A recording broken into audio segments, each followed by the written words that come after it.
Beredar sebuah rekaman di Telegram pada Minggu 2 Oktober 2022 yang memperlihatkan iring-iringan tank Ukraina dihantam rudal Rusia. Tampak puluhan tank Ukraina beriringan dan dihancurkan satu persatu oleh rudal Rusia yang dibantu UAV alias pesawat tak berawak. UAV membantu Rusia menyesuaikan posisi menembak. Dalam keterangan unggahan disebutkan, kolom campuran Ukraina bergerak ke arah kami dalam jumlah 27 kendaraan militer, semuanya dilibas, klaim Rusia. Dan diketahui hingga kini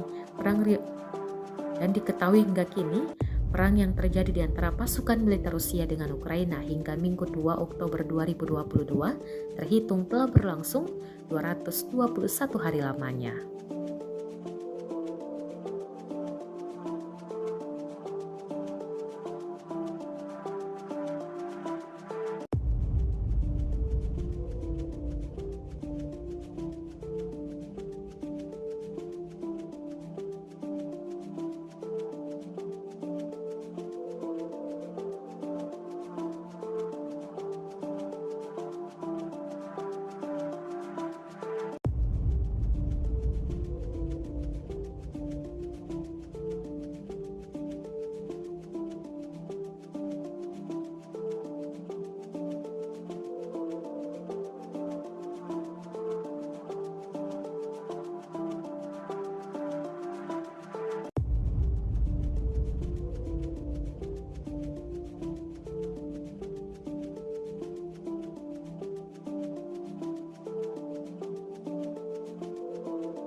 Terima kasih sudah nonton.